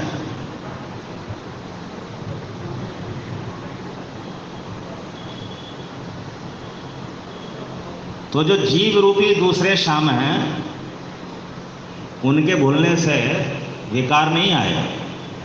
वो तो एक श्रद्धा का विषय, आस्था का विषय, वो भी हिंदू देवता विशेष हैं, वो भी सम्माननीय हैं, किंतु वास्तविक श्याम परमात्मा है और दूसरे वाले श्याम वो एक जीवात्मा है। तो जीवात्मा कभी परमात्मा नहीं हो सकता। हरे कृष्ण कृष्ण कृष्ण हरे हरे, हरे राम राम राम हरे हरे।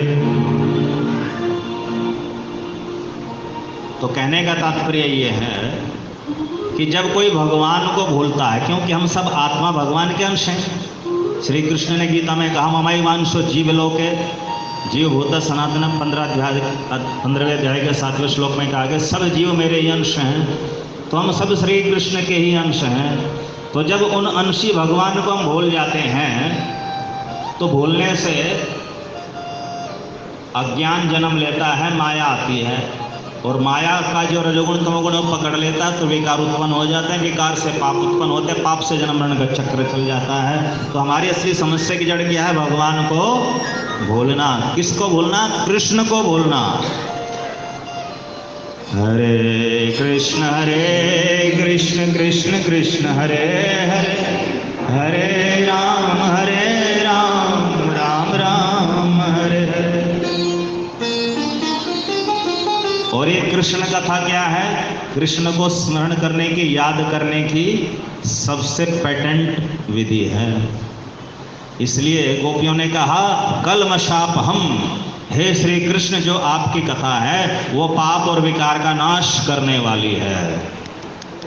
क्योंकि ये श्री कृष्ण को स्मरण कराएगी, स्मरण करेंगे तो पाप विकार नष्ट हो जाएंगे। क्योंकि कृष्ण के बोलने से ये सब आए थे ना, और जब कृष्ण को याद करेंगे तो सब चले जाएंगे। अंधेरा कब आता है? जब प्रकाश अनुपस्थित रहता है, और जब प्रकाश उपस्थित होता है तो अंधेरा भाग जाता है। तो पाप विकार कब आते हैं? जब भगवान अनुपस्थित रहते हैं, भगवान को हम भूल जाते हैं। और जब भगवान उपस्थित हो जाते हैं, भगवान को हम याद करने लगते हैं, तो फिर पाप विकार भाग जाते हैं। और पाप विकार भाग जाएंगे तो जन्म मरण का चक्कर भी एक न एक दिन समाप्त हो जाएगा। तो ये चौथी शिक्षा गोपियों की। पांचवी, श्रवण मंगलम। हे श्री कृष्ण आपकी कथा श्रवण करने से मंगल होता है। मंगल शब्द के भी दो अर्थ है, एक भौतिक मंगल, एक आध्यात्मिक मंगल। मंगल का मतलब कल्याण होना, भला होना। तो भौतिक मंगल क्या है? सुख सुविधाएं मिलना,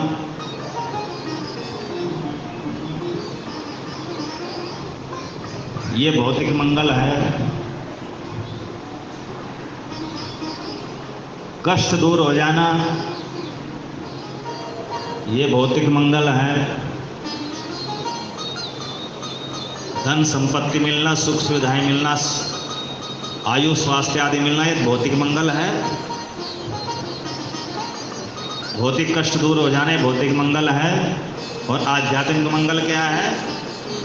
भगवान की प्राप्ति हो जाना।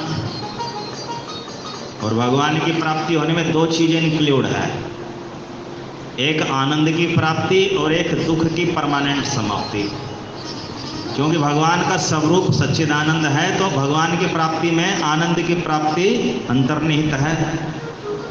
और जहाँ आनंद होता है वहाँ दुख ठहर नहीं सकता, इसलिए दुख की समाप्ति भी उसमें अंतर्निहित है। तो भगवान की प्राप्ति होना, भगवान के धाम की प्राप्ति होना, भगवान के नित्य लीला में प्रवेश हो जाना, ये आध्यात्मिक मंगल है। तो श्री कृष्ण कथा से दोनों प्रकार के मंगल होते हैं सुनने वाले के। तो जो भागवत कथा सुनता है उसका भौतिक मंगल भी होता है और आध्यात्मिक मंगल भी होता है। हरे कृष्ण कृष्ण कृष्ण हरे हरे, हरे राम राम राम हरे हरे। श्रीमदाततम। श्री कृष्ण की कथा श्री कृष्ण की आध्यात्मिक शक्तियों से ओतप्रोत है। क्यों, कैसे? क्योंकि श्री कृष्ण की कथा में कृष्ण है, कृष्ण धाम है, कृष्ण परिकर है, इन सब में शक्तियां हैं श्री कृष्ण की। तो कृष्ण में कृष्ण का नाम रूप गुण लीलाएं हैं, तो श्री कृष्ण के नाम में श्री कृष्ण की सारी शक्ति, श्री कृष्ण के रूप में श्री कृष्ण की सारी शक्तियाँ, श्री कृष्ण के गुणों में श्री कृष्ण की समस्त आध्यात्मिक शक्ति, श्री कृष्ण की लीलाओं में श्री कृष्ण की सब शक्तियाँ। तो श्री कृष्ण जो परमेश्वर है उनकी समस्त शक्तियाँ श्री कृष्ण कथा में हैं। तो कृष्ण कथा कृष्ण से भिन्न नहीं है, इसलिए इस श्रीमद् भागवत रूपी कृष्ण कथा को श्री कृष्ण का ही शब्दावतार कहा जाता है। तो भागवत ग्रंथ श्री कृष्ण का क्या है? शब्दमयी मूर्ति, शब्द अवतार है। तो शब्दों के रूप में श्री कृष्ण का अवतार। तो जो शक्तियां श्री कृष्ण में हैं वही श्री कृष्ण कथा रूपी श्रीमद् भागवत में भी है। भुवि गृह्णन्ति ये भूरिदा जनाः, इस पृथ्वी पर जो श्री कृष्ण कथा को विस्तारित करते हैं, प्रचारित करते हैं, वो सबसे बड़े दानी हैं। वो सबसे बड़े दानी हैं। ऐसा गोपियों का संदेश है, सातवीं शिक्षा है। भुवि गृह्णन्ति ये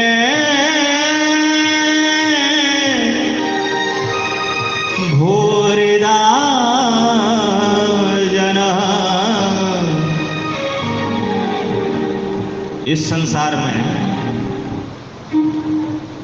भिन्न भिन्न प्रकार के दानदाता होते हैं। कोई अन्न का दान करते हैं जो शरीर के काम आता है,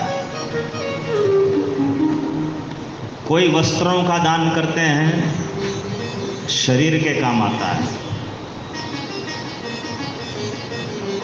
कोई दवाओं का, औषधियों का दान करते हैं, वो भी शरीर के काम आता है, कोई धन का दान करते हैं किसी भी रूप में, संपत्ति के रूप में, जैसे भी, ये भी शरीर के काम आता है।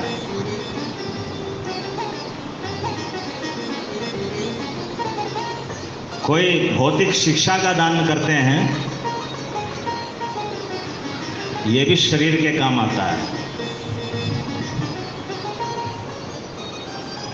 किंतु कुछ ऐसे भी हैं जो कृष्ण कथा का दान करते हैं, भागवत कथा का दान करते हैं, ये आत्मा के काम आता है। अब अन्न का दान करना, वस्त्र का दान करना, घर का दान करना, जरूरत की वस्तुएं दान करना, जल का दान करना, ये सब चीजें शरीर के काम आती है। और जो कृष्ण कथा का दान है ये आत्मा के काम आती है। तो कुछ दान ऐसे हैं जो शरीर के लिए उपयोगी हैं और कुछ दान ऐसे हैं जो आत्मा के लिए उपयोगी हैं। जैसे कि अध्यात्म ज्ञान जो है वो आत्मा के लिए उपयोगी है, तो कृष्ण कथा का दान मतलब अध्यात्म ज्ञान का दान। सर्वोच्च अध्यात्म ज्ञान भागवत ज्ञान है, गीता भागवत का ज्ञान, तो इसका दान करना ये सर्वोच्च आध्यात्मिक दान है, तो ये आत्मा के लिए उपयोगी है। अब प्रश्न उठता है कि शरीर के लिए उपयोगी जो दान है वो श्रेष्ठ है या आत्मा के लिए उपयोगी दान श्रेष्ठ है? तो कैसे हम अंतर करेंगे? इसका अंतर बिल्कुल सरल सा है। भगवान ने गीता में कहा शरीर ये हमारे वस्त्रों के समान है और आत्मा जो है वस्त्रधारी के समान है। तो एक तो वस्त्रधारी हैं जो वस्त्र पहनने वाले हैं और एक वस्त्र हैं, तो वस्त्र में और वस्त्र पहनने वाले में कौन ज़्यादा श्रेष्ठ है बताइए? अगर कोई व्यक्ति डूब रहा है और कोई डूबते हुए के वस्त्र बचा करके और डींगे हाँके बहुत ज़्यादा आत्मशलाघा करे, आत्म प्रशंसा करे कि देखो देखो मैंने डूबते हुए व्यक्ति के बढ़िया बढ़िया कोट पैंट बचा लिए, तो कोई बहादुरी का काम ज़्यादा बड़ा कर दिया क्या? नहीं करा। और जो डूबते हुए व्यक्ति को बचा लिया, भले वस्त्र गए, तो बहादुरी का काम हुआ कि नहीं? तो गीता में क्या बताया? गीता में ये बताया कि ये जो शरीर है ये वस्त्र के समान है, दूसरे अध्याय में। और जो आत्मा है वो वस्त्रधारी के समान है, वस्त्र पहनने वाले के समान है। वासांसि जीर्णानि यथा विहाय नवानि गृह्णाति नरोपराणि तथा शरीराणि विहाय जीर्णान्यन्यानि संयाति नवानि देहि। हे अर्जुन, जिस प्रकार कोई व्यक्ति फटे पुराने वस्त्रों को छोड़कर नए वस्त्र पहन लेता है, उसी प्रकार ये जीवात्मा भी पुराने व्यर्थ के शरीरों को छोड़ करके कर्मानुसार नए शरीर धारण कर लेती है। तो आत्मा हुआ वस्त्रधारी के समान और शरीर हुए वस्त्र के समान। तो वस्त्र में और वस्त्रधारी में कौन श्रेष्ठ है? वस्त्रधारी। तो वस्त्र बचाने में और वस्त्रधारी को बचाने में कौन ज़्यादा बहादुरी का काम है? वस्त्रधारी को बचाने में। डूब रहा है ना वस्त्रधारी, तो जब वस्त्रधारी डूबेगा तो वस्त्र भी डूबेंगे। तो वस्त्र को बचाना ज़्यादा श्रेष्ठ है, वस्त्रधारी को बचाना। तो ऐसे ही जो शरीर के लिए उपयोगी दान है वो तो शरीर को बचाने में काम आता है, और जो आत्मा के लिए उपयोगी दान है वो आत्मा को बचाने के काम आता है। अब आत्मा को किससे बचाना है? आत्मा को बचाना है इस भवसागर से, जन्म मरण के चक्र से। तो कैसे बचेगी? अध्यात्म ज्ञान से। सर्वोच्च आध्यात्मिक ज्ञान क्या है? कृष्ण कथा। तो कृष्ण कथा से बचेगी। कृष्ण कथा का दूसरा नाम क्या है? भागवत कथा। तो भागवत कथा से आत्मा बचती है जन्म मरण के चक्र से डूबने से। अब ये भागवत कथा क्या है? इसका दान, आप कहेंगे इसका दान कौन करता है? इसका दान तो वही कर सकता है जो भागवत कथा को जानता है। तो जो भागवत कथा को जानता नहीं वो कैसे करेगा इसका दान? देखिए,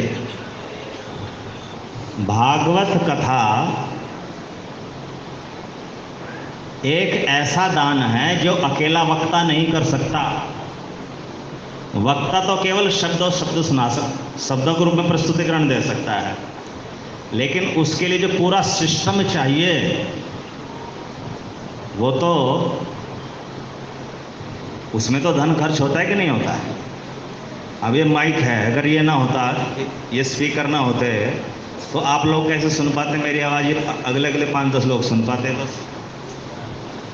तो इसके लिए अगर यहाँ ये सारा सिस्टम ना लगाया जाता, कूलर, साउंड सिस्टम में बैठने की मीटिंग वगैरह बढ़िया हाल में बैठाया जाता आपको, तो आप 10 मिनट में भाग जाते। बोलो यहाँ तो कोई व्यवस्था ही नहीं है। बोलो हरे कृष्ण। अगर आपको कोई निमंत्रण पत्र आदि न मिलता, बोले हमें बोला आवा तो आया ही नहीं, हम क्यों जाए? तो पूरा एक सिस्टम है। और बाद में अगर अन्न प्रसाद न वितरण हो तो कहेंगे इन्होंने तो प्रसाद भी नहीं बांटा। सारी चीज़ें जरूरी है कि नहीं? ये सब कथा के अवयव हैं, कृष्ण कथा के अवयव है। अब इसमें तो पैसा लगता है कि नहीं, दान लगता है कि नहीं? अब एक तो जो व्यक्ति भागवत कथा में दान देता है तो उसके दान से क्या होता है? भागवत कथा का समायोजन होता है। तो फिर वक्ता और आयोजक दोनों मिलकर के क्या हो गए? भागवत कथा के दानी हुए कि नहीं? बोलो बोलो। तो जो भागवत कथा में दान देता है, किंतु कथा वास्तव में भागवत कथा होनी चाहिए, भागवत के नाम पर कुछ और झमेला ना हो। आजकल भागवत के नाम पर 99% झमेले दूसरे ही होते हैं। भागवत में तो बोलते ही नहीं, न कोई श्लोक सुनाते न उसकी व्याख्या करते, बस पता नहीं कहाँ कहाँ से क्या क्या बोलते रहते हैं। और भागवत का जो मर्म है, भगवान की भक्ति करो, भगवान को स्मरण करो, उस पर कोई केंद्रित करता ही नहीं, जोर देता ही नहीं। तो जो वास्तविक यथार्थ भागवत कथा है, उसमें यदि कोई दान दे करके भागवत कथा का समायोजन करवाता है तो वो क्या हो गया? कृष्ण कथा का दानी। और गोपियां कहती हैं भुवे गृह्णन्ति ये भूरिदा जनः, भुवे गृह्णन्ति ये भूरिदा जनः। इस पृथ्वी पर सबसे बड़े दानदाता, सबसे बड़े दानी हैं जो कृष्ण कथा का दान करते हैं, जो कृष्ण कथा का प्रचार करते हैं, जो कृष्ण कथा का विस्तार करते हैं। कई बार अज्ञानता के कारण, अल्पज्ञता के कारण कुछ लोग कहते हैं कि हम लोग अन्नदान करते हैं, हम ये करते हैं, हम वो करते हैं, ये करते हैं, और ये जो GBPS वाले हैं, हरे कृष्णा वाले हैं, ये इस तरह का कोई समाज सेवा का काम करते ही नहीं। ये तो खाली जो है कथाएं प्रवचन सत्संग इन्हीं में लगे रहते। इससे क्या बनता है? कुछ सोशल सर्विस भी तो होनी चाहिए, कुछ ऐसा उपकार भी तो होना चाहिए जो किसी के काम आए। क्या कथा कहाँ काम आ रही है? तो ये अल्प ज्ञान के कारण ऐसा सोचते हैं। ये कथाओं का आयोजन, ये सत्संग आदि प्रवचनों का आयोजन जो है, ये आत्मा को डूबने से बचाता है। ये आत्मा के लिए उपयोगी दान है। कृष्ण कथा का दान अपने आप से नहीं होता, उसके लिए जो धन दे रहा है उससे तो दान, वो जो है कथा आयोजित होती है। तो जो कृष्ण कथा के लिए धन खर्च करता है, वो तो वस्त्रधारी को डूबने से बचा रहा है। देखिए, मेरी बात अन्यथा मत लेना। अगर यहाँ GBPS भक्तवृंद नजफगढ़ पिछले 5-7 वर्षों से ये श्रीमद् भागवत कथा सत्संग आदि का आयोजन न करती, तो क्या आप लोग आध्यात्मिक ज्ञान से परिचित हो पाते, कृष्ण भक्ति से जुड़ पाते? जो जुड़े हुए हैं। तो किसके कारण हुआ? कथाओं के कारण, सत्संग के कारण। तो इन कथाओं सत्संग अपने आप से नहीं होते, इसमें धन खर्च होता है। तो जिसने भी चाहे 1 दिया, चाहे 1 लाख दिया, जिसने भी कथाओं में दान दिया स्वेच्छा से, तो उसी का परिणाम क्या है कि बहुत सारी जीवात्माएं जो भक्ति में लग गई हैं, वो जन्म मरण के चक्र में डूबने से बच जाएगी। तो ये आत्मा के लिए उपयोगी दान हुआ कि नहीं? तो इसको व्यर्थ नहीं समझना, ये सर्वोत्तम दान है। तो यही गोपियों को कहने का तात्पर्य है कि कृष्ण कथा के दाता ही सबसे बड़े दानी हैं। हरे कृष्ण कृष्ण कृष्ण हरे हरे, हरे राम राम राम हरे हरे। यदि आपकी जेब में देने के लिए 5 रुपए हैं, आपकी जेब में देने के लिए 5 रुपए हैं और विकल्प कई हैं, तो गोपियां कहती हैं कि आप कृष्ण कथा में दीजिए, क्योंकि उससे जो है जीवात्माओं का उद्धार होगा। किंतु इसका तात्पर्य ये नहीं है कि जो शरीर के लिए उपयोगी दान दे रहे हो व्यर्थ है। वो भी व्यर्थ नहीं है, वो भी अच्छा है, किंतु शरीर को बचाने के लिए है। अगर भूखे को खाना खिलाएंगे तो वो बचेगा, उसका जीवन की रक्षा होगी। बीमार को दवाई दिलाएंगे तो रोग से रक्षा होगी। किसी के पास कपड़े नहीं है, उसको कपड़े देंगे तो उसके सर्दी गर्मी से रक्षा होगी। किसी के पास आवास नहीं है, उसको आवास की व्यवस्था दिलाएंगे तो उसको जो है मौसम से रक्षा होगी। तो उससे क्या बचेंगे? शरीर। और जो कृष्ण कथा के लिए दिया जाता है, इससे क्या बचेगी? आत्मा। अब ये आपकी स्वेच्छा है कि आप अपने 5 रुपए शरीर बचाने में देना चाहते हो या आत्मा को बचाने में?